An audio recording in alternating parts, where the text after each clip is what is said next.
garis permulaan yang pastinya akan menjadi satu perlombaan penanda aras untuk peringkat selepas ini. Kita melihat bagaimana keadaan ataupun suasana yang begitu meriah. Di samping secara keseluruhan aksi ataupun perlombaan ini dilihat begitu baik untuk kita lihat apakah akan ada pecahan awal selepas 16 km neutral zone yang akan dilalui oleh pelumba-pelumba. Baiklah, kita mengimbas juga bagaimana 11 tahun lalu dalam jelajah Terengganu ini Syarul Mat Amin berjaya untuk juara keseluruhan jersey kuning, manakala Zamri Saleh tempat kedua, dan kita lihat juga bagaimana tempat yang ketiga Saufi Mat Senan yang masih lagi beraksi kecuali juara bertahan. Baiklah, terima kasih bagi anda yang terus setia bersama kami untuk kita menyaksikan Tour Gate di Terengganu. Peringkat yang pertama bermula di Kuala Terengganu sebelum berakhir di Besut. Perjalanan sejauh 130.9 km. Jadi kedudukan yang masih lagi banyak sikap para pelumba berkayuh secara santai. Kita melihat bagaimana kelibat pelumba bernombor 16 yang kelihatan ialah Harif Saleh yang bersama pasukan TSG pastinya akan memainkan peranannya kerana beliau akan dibantu juga oleh Amirul Fakhruddin dan juga Wan Abdul Rahman Hamdan, antara tiga pelumba dalam pasukan TSG yang berkemampuan. Saya prepare almost 3 hingga 4 tahun untuk pergi Olimpik London 2012 tu. Jadi start pada 2008, 2009, 2010 dan 2011 saya telah mengikuti banyak perlombaan di Europe, di Asia dan juga di Amerika. Di sini kita cuba untuk collect point as much as we can, and then alhamdulillah Malaysia dapat 2 slot untuk pergi Olimpik di London. Dan sudah pasti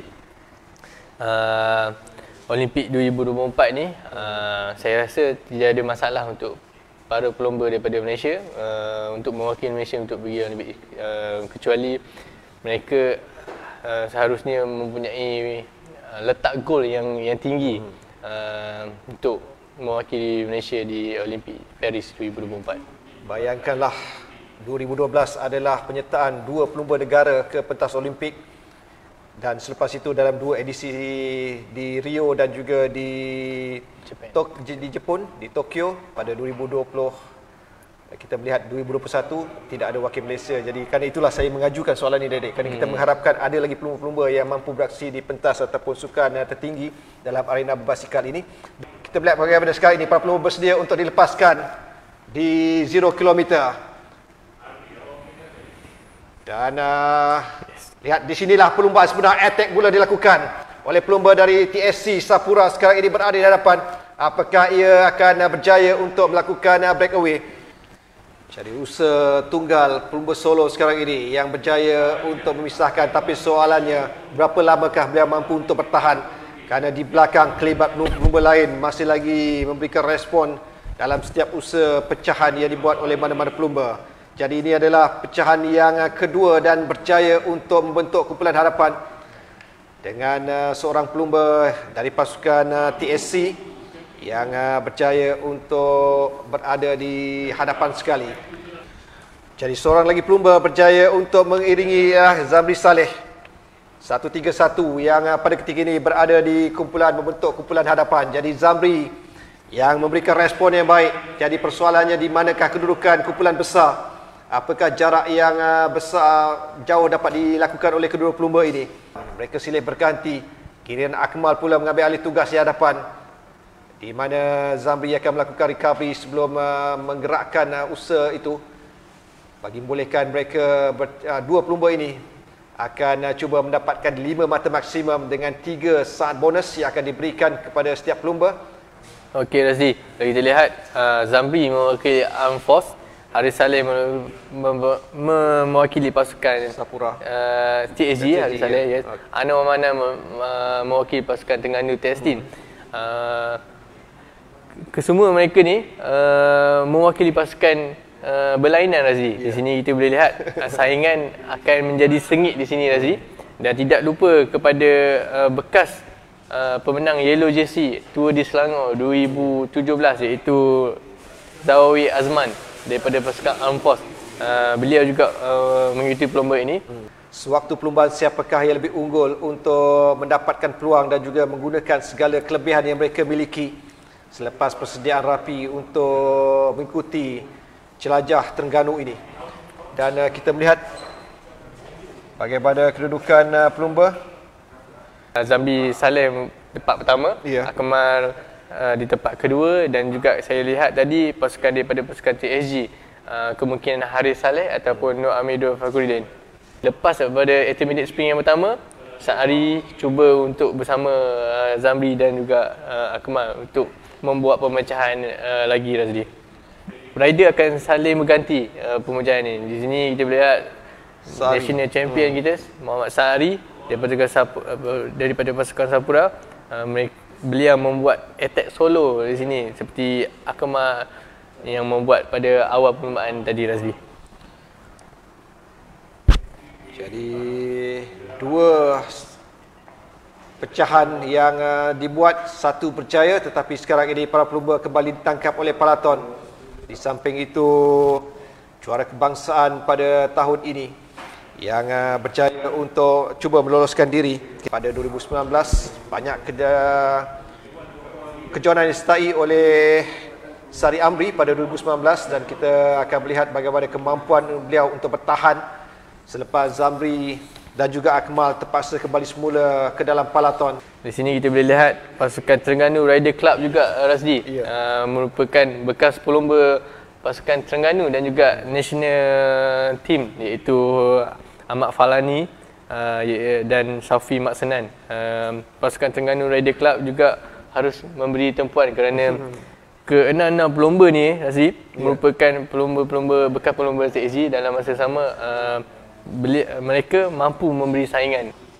Jadi itulah antara kedudukan ataupun kelibat tindakan yang dibuat oleh Palaton selepas gagal mengawal dua pelumba, Akmal dan juga Zamri, untuk sprint yang pertama. Kita boleh lihat 20 saat saja antara peloton dan leader. Di sini menunjukkan peloton tidak akan memberi gap yang jauh antara leader dengan peloton. Di sini sudah pasti dia orang tak nak lepaskan 4 pelumba ni berjalan, kerana semua tahu yang 4 rider yang berada di kelompok hadapan ni, mereka mempunyai enjin yang besar. Kemungkinan mereka mampu sampai ke garisan penamat di Besut kalau contoh peloton tidak membuat respon, Razli. Itu Razli, kalau kita lihat di sini tadi Akmal berada di kedudukan kedua untuk 80 minit sprint pertama. Sekarang ni Akmal pandai kerana dia tahu dia tidak dapat memberi saingan kepada 80 minit sprint kepada Zamri. That's why dia keluar awal and then dia cuba untuk dapatkan 80 minit sprint yang kedua ni. On the same time dia akan balance time dan point yang dia dapat antara dia dan Zamri, Razdi. Jadi usaha 4 km menjelang 74 km untuk intermediate sprint. Usaha yang awal dilakukan oleh attack dibuat oleh Akmal, dan jelas bahawa beliau sekarang ini agak selesa secara solo untuk memiliki 5 mata maksimum untuk mengimbangi pungutan mata. Tetapi apakah Jamal mampu untuk meminta Zamri? Satu persoalan cukup baik jika kedudukan ini, di mana Akmal berada tempat pertama, di manakah kedudukan Zamri? Jika Zamri berada kedudukan kedua, bermakna kedudukan kedua pelumba ini adalah setara dengan merangkul 8 mata dan 3 saat bonus yang mereka miliki sebelum percaturan di intermediate sprint yang ketiga menyusul selepas ini nanti. Apa pun mungkin boleh kita lihat, tetapi kelebihan hingga setakat ini berkemungkinan untuk pasukan Sapura. Begitu juga dengan seorang pelumba dari PRM turut mengintai peluang untuk mendapatkan 5 mata. Antara tambahan di pertengahan perlumbaan yang perlu ataupun dapat mereka miliki sepanjang 130.9 km peringkat yang pertama, yang semakin ke penghujung dengan pelumba dari Singapura iaitu Yo masih lagi berada di kedudukan yang di kelompok pertama ini. Kita melihat pada kilometer ke-34 dan sekarang ini mereka menuju ke sprint yang terakhir, intermediate sprint yang terakhir. Berapa attack, kita dapat melihat bagaimana aksi yang dipamerkan sekarang ini, lanjutan dengan pelumba daripada Sapura, begitu juga dengan pasukan TSG yang berada di kedudukan yang pertama. Jadi Kita lihat bagaimana persaingan dan akhirnya menyaksikan Nur Aiman Rosli yang berjaya untuk merangkul 5 mata. Jadi keputusan tidak rasmi sambil kita melihat bagaimana ada pecahan yang berjaya dilakukan oleh pelumba-pelumba. Jadi terdapat 3 kelompok pendahului secara solo di hadapan seperti tadi, iaitu Nur Aiman Rosli. Kita boleh lihat di sini Safi Maksnan daripada pasukan Terengganu Rider Club cuba bersama dengan Nur Amidul Fakhruddin dan juga Adlan untuk cuba membuat gap antara leader dan juga chaser. Safi Maksnan merupakan bekas pelumba pasukan TAG dan juga bekas pelumba pasukan Malaysia juga, Razi. Kini beliau kembali bersama pasukan Terengganu Rider Club, dianggoti oleh Muhammad Rabani Hashim, Muhammad Khairul Azizi, Yusriza Yusof, Ahmad Falani dan juga Ahmad Syazrin. Jadi persaingan yang akan menjanjikan, perubahan sedikit apabila ada chaser yang berjaya untuk merapatkan ataupun membentuk satu kumpulan baru yang lebih besar. Kita di sini hanya 7 pelumba saja, Razi, di depan leader, antaranya Nur Amidul Fakhruddin, Bong Kiat daripada Singapura, Sapura. Kita boleh lihat di sini ada 2 pelumba Sapura, ada pasukan daripada Armed Force Afiq Uzni, dan juga kita boleh lihat Safi Maksnan bersama Wan Abdul Rahman berada di dalam grup leader di depan ini. Untuk percaturan terakhir, Amirul Fakhruddin di tempat yang pertama disusuli oleh Saiful Adlan, manakala Yo Bun Kiat pula di kedudukan yang ketiga dengan kedudukan yang masih lagi tidak banyak berubah. Biarpun keadaan tidaklah seaktif di pasukan di kumpulan chaser, tetapi di hadapan ini kita melihat bagaimana percaturan strategi mula dilakukan oleh ketiga pelumba. Amirul pula cuba untuk menguji kemampuan Saiful dan juga Bun Kiat. Mampukah mereka untuk mengejar, kerana ini antara taktikal yang akan digunakan, cuba untuk mempertingkatkan kelajuan, apakah respon diberikan, dan itulah yang akan diuji oleh Amirul. Ya, betul, Razi. Kebiasaannya last 5 km terakhir ni memang betul-betul rancak, Razi. Memang betul-betul berdebar. Even kita dekat sini pun merasai dia punya debar tu macam mana, Razi, kan? Kemungkinan apa-apa akan terjadi di sini, Razi. Kalau kita lihat di sini, chaser sudah hampir berjaya tangkap balik group leader ni. Kalau kita lihat di sini, cuma tak jauh saya rasa. Kemungkinan bila-bila masa saja chaser boleh tangkap balik group leader ni. Tapi kita tak tahu, kerana kita boleh lihat ketiga-tiga pelumba ni mereka konsisten kayuh antara satu sama lain. Kemungkinan jika ketiga-tiga pelumba ni mampu berjaya melepasi garis penyelamat, maka ketiga-tiga pelumba ni lah akan menaiki podium. Samping peloton sekarang ini seakan tidak mustahil untuk menangkap chaser, di mana kumpulan pendesak terpaksa akur. 2 pelumba dari pasukan TSG akan ditelan oleh peloton sekarang ini. Begitu juga dengan seorang pelumba dari Sapura di situ. Jadi peloton sekarang ini semakin mempertingkatkan kelajuan.